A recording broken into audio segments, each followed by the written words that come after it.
1 Muharram. Sekarang sudah tanggal berapa? Sekarang sudah tanggal 2 Muharram ya. Tanggal 2 Muharram 1442 Hijriah. Semoga amal ibadah kita di tahun sebelumnya, tahun-tahun sebelumnya diterima oleh Allah, kesalahan-kesalahan kita diampuni oleh Allah, dan menjelang tahun baru ini kita diberkahi oleh Allah, diberikan barokah umur, kesehatan yang juga berkah, rezeki yang berkah, anak cucu yang berkah untuk kita usaha dan juga wali murid, dan semuanya diberikan keberkahan oleh Allah di tahun-tahun yang akan datang. Baik anak-anakku yang Ustaz banggakan, ketika Rasulullah berdakwah dan mendapatkan wahyu dari Allah untuk menyampaikan risalah Islam di kota kelahirannya yaitu kota Mekah, maka Rasulullah adalah orang yang paling dibenci bukan hanya oleh kafir Quraisy tapi juga oleh syaitan. Karena apa? Syaitan membenci Rasulullah karena Rasulullah, berkata Rasulullah lah, orang-orang memasuki dan mengenal Islam dan meninggalkan hal-hal yang selama ini menjadi target daripada kita sehat. Di saat itu 14 tahun Rasulullah mendakwahkan Islam tauhid dengan kalimat la ilaha illallah, menentang kafir Quraisy yang saat itu menyembah berhala, Lata, Uzza dan seterusnya. Maka Rasulullah ketika datang dengan tauhid, dengan agama tauhid, dengan dinul Islam atau agama Islam, Rasulullah dianggap sebagai orang yang menyimpang dari agama nenek moyang orang-orang kafir. Sehingga tidak jarang Rasulullah setiap harinya, bahkan seringkali Rasulullah dalam sehari semalam mendapatkan tekanan berupa ejekan, berupa fisik, kekerasan fisik dan seterusnya. Namun apa yang terjadi? Apakah Rasulullah menyerah? Tentu tidak. Karena Rasulullah adalah seorang Rasul, khatamun nabiyyin, Nabi yang terakhir, yang diutus oleh Rasulullah sebagai rahmatan lil alamin, rahmat kepada seluruh alam.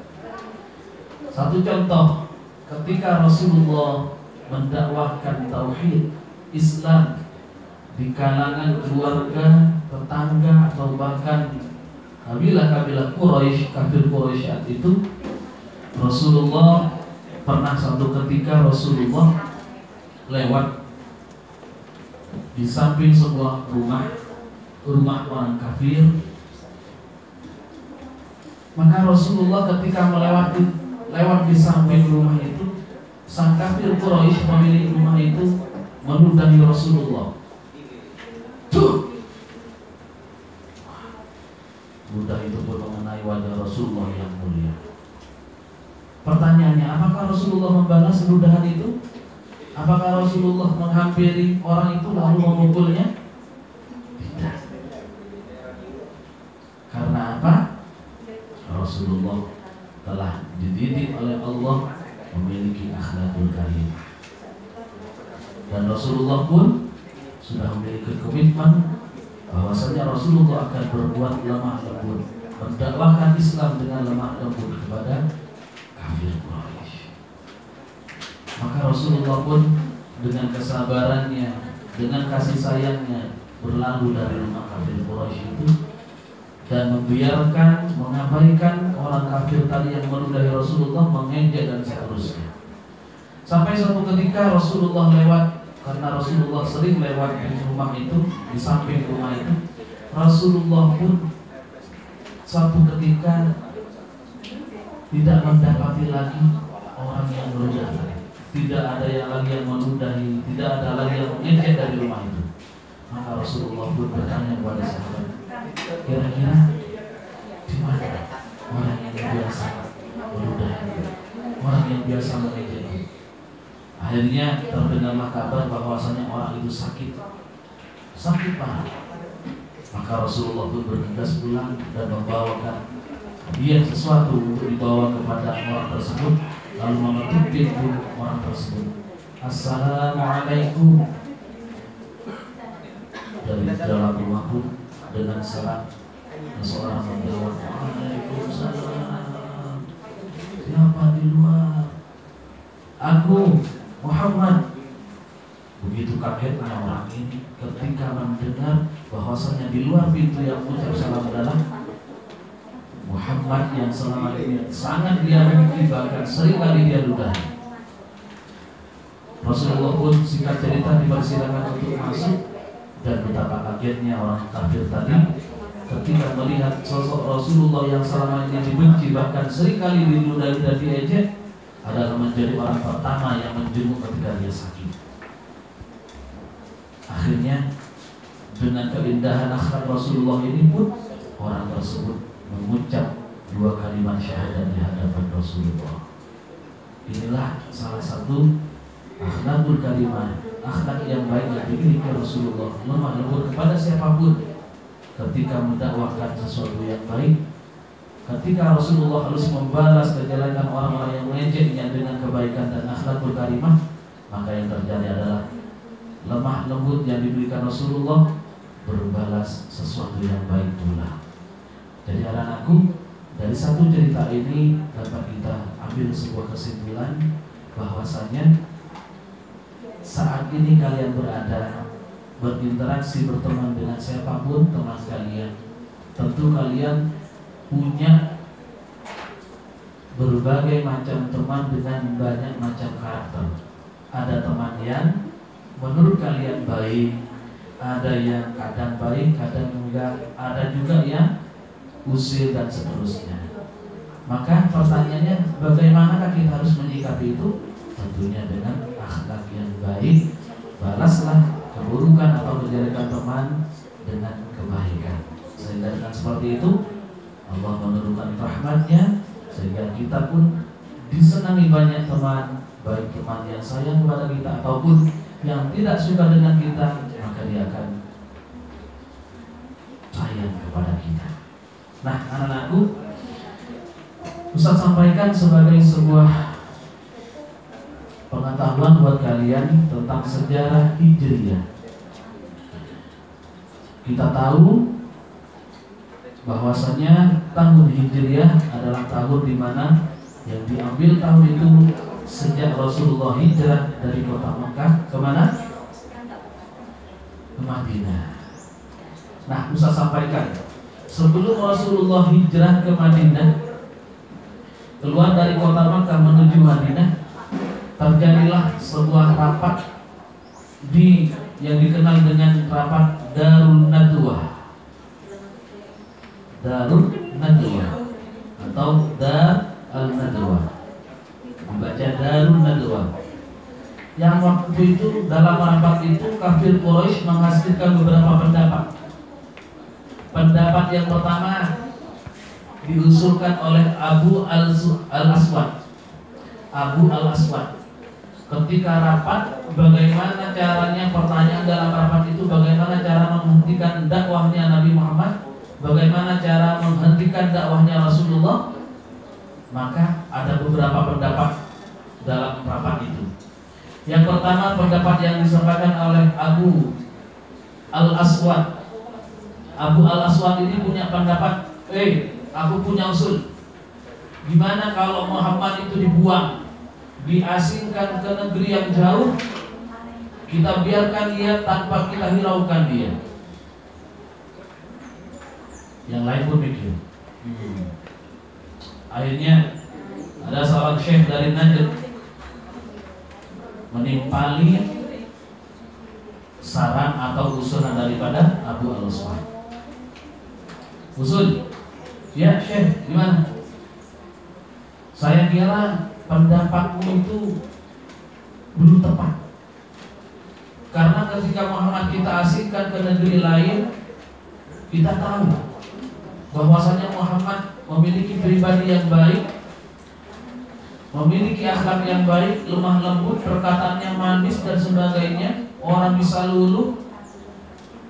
Apakah kamu tidak khawatir ketika kita buang dia ke negeri yang lain, dengan nada penuh ejekan, Syekh dari An-Najd ini menyampaikan pendapatnya. Apakah kalian tidak khawatir ketika Muhammad kita usir, kita asingkan di negeri lain, malah dia menyampaikan dengan kata yang lembut, dengan akhlaknya yang baik itu? Apakah kalian tidak khawatir mereka yang ada di negeri di mana Muhammad dibuang itu tidak terpengaruh? Mikir lagi. Benar juga. Bisa-bisa kalau Muhammad diasingkan, dibuang ke negeri lain, lalu dia mendakwahkan Islam di sana, pengikutnya akan makin banyak. Benar juga. Lalu bagaimana pendapatmu, Syekh? Begini, kalau aku punya usul, gimana kalau Muhammad kita penjara saja? Kita buatkan benteng penjara dari besi yang kuat, kita kawal dan kita suruh orang untuk menjaganya sampai Muhammad tewas di dalamnya, mati di dalamnya. Mikir, yang lain mikir. Akhirnya ada yang bantah lagi orang kafir Quraisy. Syekh, menurutku pendapatmu juga gak benar, belum tepat. Kenapa? Karena bisa jadi ketika kita kurung Muhammad, kita penjara Muhammad, sekuat apapun penjaganya, suatu saat akan didengar oleh pengikutnya, dan pengikutnya akan menjemput Muhammad di penjara yang kita buat. Benar juga. Akhirnya apa? Yang terjadi adalah orang terakhir daripada orang-orang yang hadir di rapat di dalam Nadwah itu, yaitu Abu Jahal. Usulan kalian semua bagus, tapi kurang tepat. Tadi ada Abu Al-Aswad usul dibuang, diasingkan di negeri lain. Barusan Syekh An-Najd usul untuk dipenjara. Semuanya bagus, tapi kurang tepat, kurang sadis, kurang tepat sasaran, kurang cepat untuk menghentikan dakwah Muhammad. Nah, lalu bagaimana pendapat Abu Jahal? Nah, aku punya pendapat. Bagaimana kalau kita pilih seleksi dari pemuda-pemuda di kabilah kita yang kuat, yang kekar, yang sar, untuk kita merintahkan mereka, kita bekali mereka dengan pedang, agar mereka pemuda-pemuda kuat dari kabilah kita membunuh Muhammad dan menghentikan dakwahnya. Lalu semua orang yang hadir saat itu pun seraya mengangguk, pertanda dia sepakat dan setuju dengan apa yang menjadi pendapat atau usulan Abu Jahal. Maka terpilihlah 11 orang dari pemuda-pemuda kafir Quraisy untuk menjadi al-gojo daripada orang yang diperintahkan untuk menghabisi Rasulullah. Siapakah di antaranya? Yaitu yang pertama adalah Abu Jahal bin Hisham sendiri. Orang yang kedua yang terpilih adalah Al-Hakam bin Abi Al-As. Berikutnya yang ketiga, orang ketiga adalah Uqbah bin Abi Mu'id. Yang keempat adalah An-Nadhr bin Harith. Orang yang kelima yang ditunjuk sebagai Al-Gojo adalah Umayyah bin Khalaf. Orang yang keenam Zamah bin Aswad. Orang yang ketujuh Nu'aimah bin Adi. Orang yang delapan yang ditunjuk pemuda Quraisy, kafir Quraisy, untuk membantai, membunuh Rasulullah adalah Abu Lahab. Yang kesembilan adalah Ubay bin Khalaf. Yang kesepuluh adalah Nabiyah bin Al-Hajjaj. Dan yang 11 adalah Manbah bin Hajjaj. Jadi Nabiyah dan Manbah ini adalah kakak beradik yang dipilih oleh orang-orang Quraisy untuk menjadi Al-Gojo. Dan pada suatu malam ke-11 orang ini pun berangkat menuju rumah Rasulullah, membuat benteng atau pagar betis di sekitar Rasulullah, seraya dia mengejek dan bercanda gurau, membayangkan bagaimana setelah ini Muhammad keluar, kita ambil, kita hantam, kita pukul, kita bunuh, kita bantai. Membayangkan hal itu, orang-orang Quraisy ini pun, sebelah orang ini pun bergelak tawa, senang membayangkan apa yang akan terjadi setelah ini. Ada satu yang mengatakan, aku yang pegal kepalanya, aku yang nusuk perutnya, aku yang pukul dia dari belakang, dan sebagainya. Setelah ini kita seret dia, kita siksa dia. Punya rencana-rencana yang jahat untuk bagaimana dia bisa menghabisi Rasulullah. Sehingga saat itu pun, ketika sebelum orang-orang kafir ini pergi ke rumah Rasulullah, maka malaikat Jibril pun telah memberikan isyarat, memberitahu Rasulullah dengan apa yang telah menjadi rencana orang-orang kafir ini. Maka Rasulullah pun meminta Sayyidina Ali, sahabatnya, untuk menggantikan tidur di tempat di mana ranjang Rasulullah biasa tidur. Dan Rasulullah pun meninggalkan rumahnya pada malam tanggal 27 Safar tahun ke-14 daripada kenabian beliau, atau bertepatan dengan 12 atau 13 September 622 Masehi. Itulah tanggal atau malam di mana Rasulullah meninggalkan rumah. Kembali ke cerita ketika orang kafir mengepung rumah Rasulullah, sedangkan Rasulullah sudah keluar, Sayyidina Ali menggantikan tempat tidur beliau. Maka apa yang terjadi? Sebagaimana Allah firmankan dalam surah Al-Anfal, wa makaru wa makarallah wallahu khairul makirin. Mereka punya tipu daya yang baik menurut mereka, tapi Allah memiliki tipu daya yang lebih baik daripada mereka. Lalu yang terjadi adalah ketika menjelang Rasulullah keluar dari rumahnya, maka Rasulullah pun melihat di jendela terlihat orang-orang 11 orang kafir Quraisy menjaga di sekitar rumah Rasulullah. Maka Rasulullah pun berdoa kepada Allah, dan Allah pun berfirman, wa ja'alna min baini aydihim saddan wa min khalfihim saddan fa'awshaynahum fahum la yubsirun. Allah memberikan atau membuat benteng di hadapan mereka, atau Allah menutup mata mereka, penglihatan mereka dari depan mereka, dari belakang mereka. Allah tutup penglihatan mereka sehingga mereka tidak melihat. Maka Rasulullah pun keluar seraya melewati orang-orang kafir Quraisy yang sedang menjaganya. Bahkan dikatakan dalam sejarah sirah itu, Rasulullah sempat menaburi pasir di kepala orang-orang Quraisy. Apa yang terjadi? Apakah mereka bangun? Tidak. Mereka tidak menyadari itu. Karena apa? Wallahu khairul makirin. Allah punya rencana adalah sebaik-baik rencana. Kafir Quraisy, Rasulullah lewat melalui mereka, di antara mereka tidak melihatnya, bahkan tidak mengetahuinya. Maka pun Rasulullah mengambil arah atau rute utara dari rumah beliau, dan Rasulullah berjalan sepanjang 5 km ke arah utara sampai di bukit yang dikenal dengan Jabal Tur atau Bukit Tur. Dan Rasulullah tinggal di bukit itu, di gua itu selama 3 malam, yaitu malam Jumat, malam Sabtu, dan malam Ahad.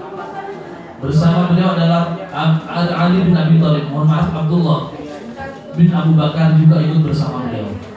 Dan saat beliau sampai di bukit atau Gua Tur itu, selama 3 malam beliau ada di dalam Gua Tur. Beliau bersama dengan Abu Bakar dan juga Abdullah bin Abu Bakar, putra Abu Bakar, Abdullah putra Abu Bakar. Ada juga Amir bin Fahira, adalah pembantu Abu Bakar yang memelihara kambing tugasnya. mengantar susu dan daging ke dalam gua itu setiap malam. Jadi Abdullah bin Abu Bakar ini adalah terkenal orang yang cerdas, gitu ya, cerdik, tangkas. Tugasnya apa? Ketika malam, tengah malam, dia datang menemui Rasulullah dan ayahnya Abu Bakar. Menjelang pagi dia pulang untuk mendengarkan informasi kafir-kafir Quraisy tentang apa yang direncanakan. Lalu malamnya kembali lagi ke gua, disampaikan kepada Rasulullah. Nah, apa Amir bin Fahira tugasnya? Itu tadi, mengantar susu dan daging untuk diantarkan kepada Abu Bakar dan Rasulullah. Dan juga ada tugas tambahan untuk Amir bin Fahira. Dia seorang penggembala kambing, membantu Abu Bakar. Dia gembala kambingnya mengikuti jejak kaki Rasulullah dan Abu Bakar, sehingga jejak atau bekas jejak kaki Rasulullah dan Abu Bakar itu hilang karena apa? Dilewati kambing-kambingan banyak yang digembala oleh Amir bin Fahira. Maka Ustaz sampaikan sekarang lebih cepat lagi. Pada malam Senin tanggal 1 bulan Rabiul Awal adalah penetapan tahun pertama Hijriah, bersamaan dengan tanggal 16 September 622 Masehi. Ustaz ulang, tahun pertama Hijriah adalah tanggal 1 bulan Rabiul Awal.